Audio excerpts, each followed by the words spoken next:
Hello friends, मेरा नाम शुभांशु राज और आप सभी को मेरे लेक्चर में स्वागत है, मेरे चैनल में स्वागत है। जैसा कि हम लोग का ऑप्टिकल आइसोमेरिज्म का सीरीज ही चल रहा है, तो ये हम लोग का लेक्चर नंबर 11 है। लेक्चर नंबर 11 है। इससे पहले और भी ऑप्टिकल आइसोमेरिज्म की बातें काफ़ी हो चुकी हैं, जो मैंने पिछले 10 लेक्चर में अपने उस सारे ऑप्टिकल आइसोमेरिज्म की बातों को कवर किया है। आज हम लोग एक नया टर्म पढ़ेंगे, डायास्टीरियोमर। हम लोगों ने लास्ट लेक्चर में इनांसियोमर के बारे में बिल्कुल डिटेल वे में पढ़ाई की थी। आज हम लोग डायास्टीरियोमर्स के बारे में डिटेल वे में पढ़ाई करेंगे कि आखिर ये डायास्टीरियोमर्स क्या होता है। एक्चुअली में ये एक ऑप्टिकल आइसोमेरिज्म के अंदर ही ये डायास्टीरियोमर्स एक टर्म आता है। जैसे इनांसियोमर्स के बारे में मैंने पढ़ा था, उसी तरीके से डायास्टीरियोमर्स भी ऑप्टिकल आइसोमेरिज्म का एक नया टर्म है। जैसा कि डायास्टीरियोमर्स को दो भागों में डिवाइड किया गया, पहला ज्योमेट्रिकल डायास्टीरियोमर्स और दूसरा optical डायास्टीरियोमर्स।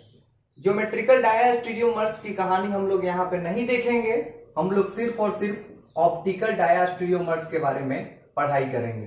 For your kindly information, मैंने बता दिया कि डायास्टीरियोमर्स दो पार्ट में डिवाइड किया गया था। पहला ज्योमेट्रिकल डायास्टीरियोमर्स और दूसरा ऑप्टिकल डायास्टीरियोमर्स। ठीक है, तो इस लेक्चर में जो भी बातें होंगी वो सिर्फ और सिर्फ ऑप्टिकल डायास्टीरियोमर्स की कहानी होगी। तो मैंने कुछ पॉइंट्स यहाँ पे लिखे हैं और एक एक पॉइंट्स को समझेंगे कि आखिर ऑप्टिकल डायास्टीरियोमर्स में क्या होता है। पहला पॉइंट मैंने लिखा है, optical isomers which are not mirror image are known as diastereomers. मतलब वैसा ऑप्टिकल आइसोमर्स जिसका कोई मिरर इमेज ना हो, वैसा ऑप्टिकल आइसोमर्स जिसका मिरर इमेज ना हो, नॉट मिरर इमेज, उसे हम लोग क्या बोलते हैं? डायास्टीरियोमर्स। मतलब डायास्टीरियोमर्स को समझने के लिए दो चीज बहुत इंपॉर्टेंट है। पहला तो वो आइसोमर्स होना चाहिए। आइसोमर्स मतलब कि वो डिफरेंट कंपाउंड होना चाहिए, सेम कंपाउंड होना चाहिए। दैट मीन्स कि ऑप्टिकल आइसोमर्स का होना मस्ट है। ठीक है, और साथ साथ वो मिरर इमेज भी नहीं होना चाहिए। ठीक है, तो डायास्टीरियोमर्स में दो चीजें आई, ऑप्टिकल आइसोमर्स होना चाहिए और मिरर इमेज नहीं होना चाहिए, उसी को हम लोग डायास्टीरियोमर्स बोलते हैं। दूसरा पॉइंट मैंने लिखा है कि diastereomers exist only if molecules at least 2 C star. Diastereoisomers possible तभी है जब एक मॉलिक्यूल के पास कम से कम एटलीस्ट 2 कायरल कार्बन मौजूद होने चाहिए। दैट मीन्स कि डायास्टीरियोमर्स होने के लिए ओनली 1 C स्टार का होना पॉसिबल नहीं है, उसमें आप डायास्टीरियोमर्स को नहीं फाइंड कर सकते हैं। डायास्टीरियोमर्स को देखने के लिए कम से कम आपके पास 2 कायरल कार्बन होना अति आवश्यक है। थर्ड पॉइंट मैंने लिखा है, diastereomers neither have same nor opposite configuration on all respective C star। Third point का कहना बहुत ही इंपॉर्टेंट पॉइंट है कि डायास्टीरियोमर्स ना तो सेम और ना अपोजिट कॉन्फ़िगरेशन होगा on all respective C star. Respective कहने का मतलब हुआ सेम सी स्टार, मतलब कि 2 कायरल कार्बन होगा तो दोनों कायरल कार्बन सेम होना चाहिए। ठीक है, और सेम है, अगर क्वेश्चन ऐसे दिया हुआ है, एक मॉलिक्यूल्स दिया हुआ है, ठीक है, उस मॉलिक्यूल में 2 कायरल कार्बन है और दोनों कैसे कायरल कार्बन है? सेम कायरल कार्बन है। तो अगर मैं कॉन्फ़िगरेशन फाइंड करता हूं तो सपोज दैट कि एक का दोनों का कॉन्फ़िगरेशन आया आर आर, फिर ऐसा भी हो सकता है कि दोनों का कॉन्फ़िगरेशन आए एस एस। तो इस कंडीशन में क्या हो गया? ये आइडेंटिकल हो गया, मतलब सेम हो गया। और मिरर अपोजिट कहने का अर्थात क्या हुआ कि अगर 2 कायरल कार्बन आपको मिला और दोनों कायरल कार्बन पर आपने कॉन्फ़िगरेशन को फाइंड किया, तो सपोज दैट कि आर आएगा या फिर एस आएगा। ठीक है, या फिर ऐसा भी हो सकता है कि एस आए और आर आए, तो इस कंडीशन में क्या हो गया, वो दोनों एक दूसरे का मिरर इमेज हो गया।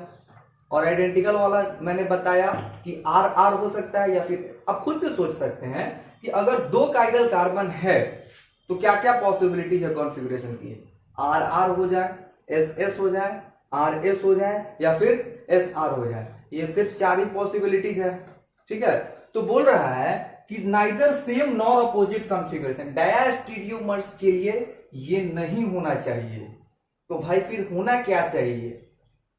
ठीक है, तो सपोज दैट कि 2 काइरल कार्बन लिया आपने, ठीक है, 2 कंपाउंड लिया आपने, यहां पे 2 काइरल कार्बन और यहां पे 2 काइरल कार्बन। तो सपोज दैट कि ये काइरल कार्बन है, ठीक है। तो यहां पे जब आपने कॉन्फ़िगरेशन निकाला तो आया आर, और यहां पे कॉन्फ़िगरेशन निकाला तो आपका आया आर, यहां पे निकाला तो आपका आया आर, और यहां पे निकाला तो आपका आया एस। तो ये दोनों मॉलिक्यूल एक दूसरे के लिए डायस्टीरियोमर्स हो गए। क्यों?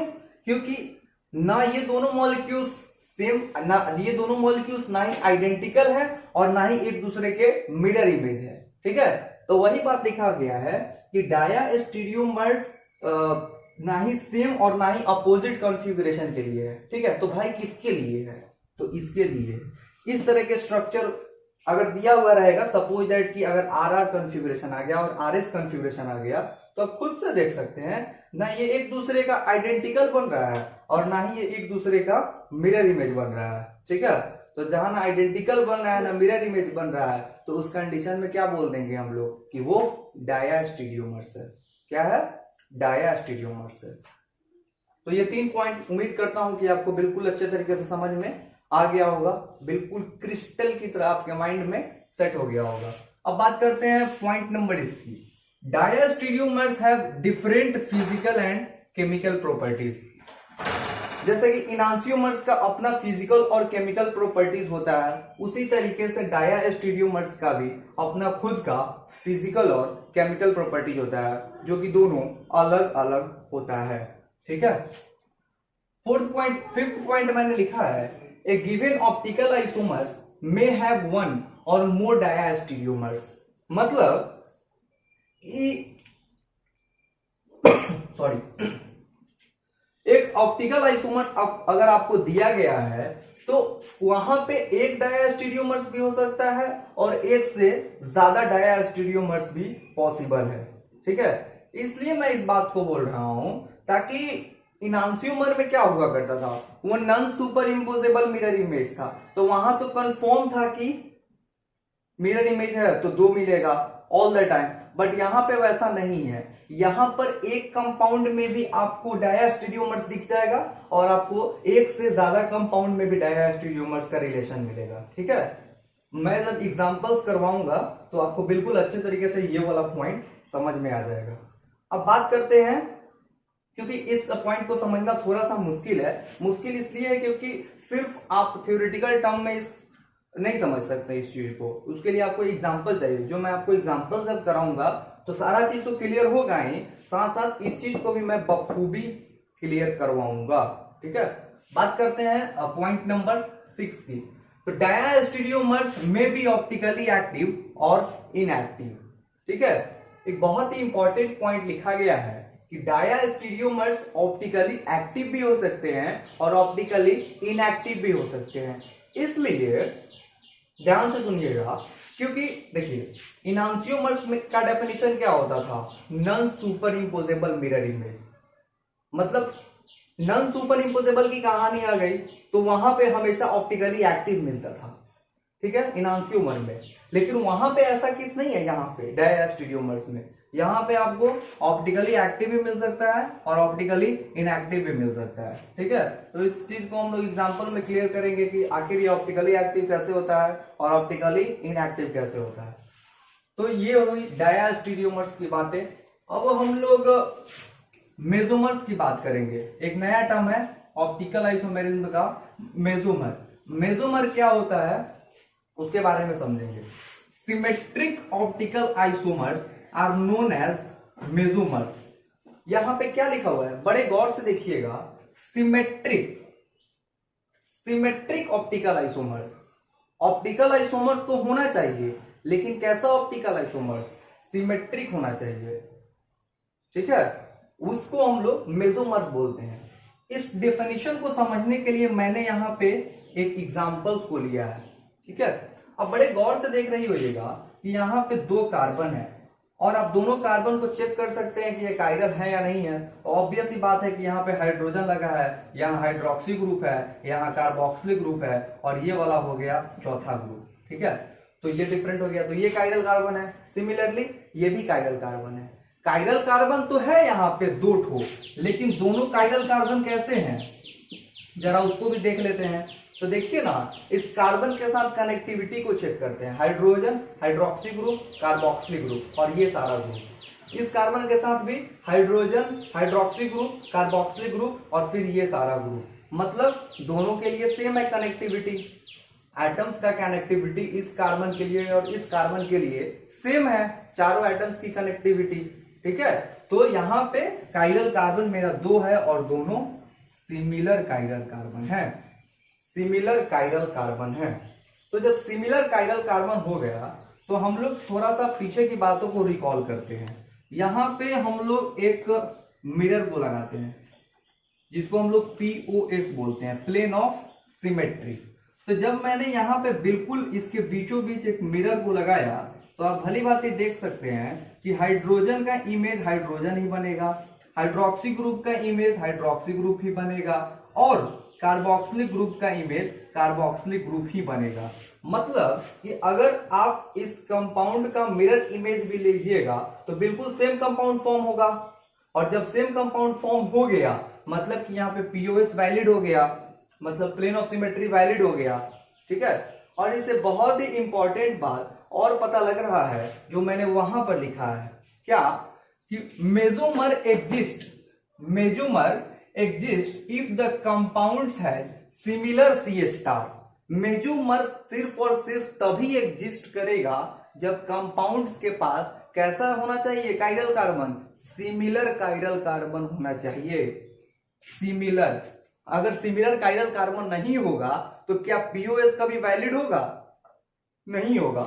देखिए, अगर ये सिमिलर कायरल कार्बन नहीं होता, suppose that for your kindly information, अगर यहाँ पे C डबल बॉन्ड OCH3 रहता तो क्या हम मिरर लगाते तो C डबल OH का इमेज ये बनता? नहीं बनता, यानी POS मेरा इनवैलिड हो जाता। इसलिए मैंने वहां पे एक पॉइंट लिखा है कि mesomer exist if the compounds have similar C star. Similar C star का होना अति आवश्यक है मेसोमर्स के कंडीशन को फुलफिल्ड करने के लिए। ठीक है, मैं फिर से यहाँ पे H लिख दे रहा हूं, समझाने के लिए मैंने यहाँ पे एस्टर ले लिया था। ठीक है, और अब एक और चीज को हम लोग समझते हैं, जैसा कि H है, C डबल बॉन्ड OH है और OH है, तो अगर मैं इसको क्लॉकवाइज डायरेक्शन में किसी x डिग्री से रोटेट कर रहा हूं, क्लॉकवाइज डायरेक्शन में अगर मैं इसको x डायरेक्शन से रोटेट कर रहा हूं तो ये तो नीचे वाला पार्ट तो मिरर इमेज है, तो ये खुद ब खुद क्या होगा, एंटी क्लॉकवाइज डायरेक्शन में -x डिग्री से कंपेंसेट करेगा। क्या ये जब क्लॉकवाइज डायरेक्शन में x डिग्री से रोटेट किया तो ऑब्वियस ही बात है ना कि नीचे वाला पार्ट इसका मिरर इमेज है, तो वो एंटी क्लॉकवाइज में रोटेट करेगा। ठीक है, तो ये x डिग्री से रोटेट किया तो ये -x से रोटेट करेगा।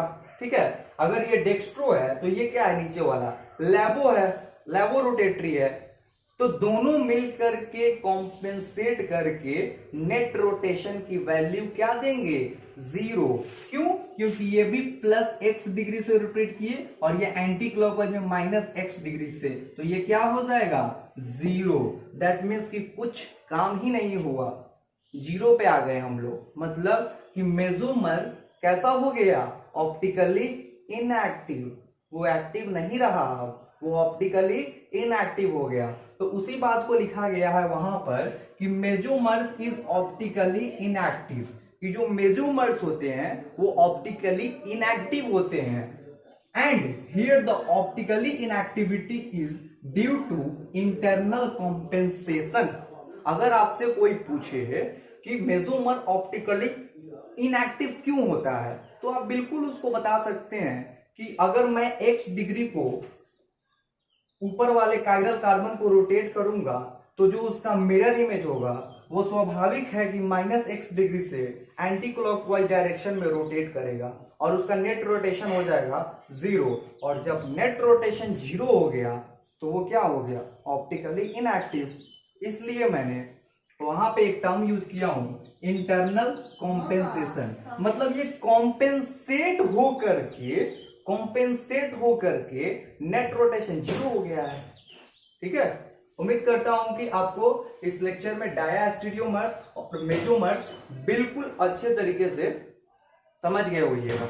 अगर कोई डाउट होता है इस थ्योरेटिकल लेक्चर में तो आप बिल्कुल बेहिचक कमेंट करके पूछ सकते हैं। ठीक है, और नेक्स्ट लेक्चर में मैं डायास्टीरियोमर्स और मेसोमर्स का एग्जांपल्स करवाऊंगा। ठीक है, जिससे आपको बातें अच्छे से समझ में आ जाएंगी। ठीक है, तो आज के लेक्चर के लिए बस इतना ही। Thank you.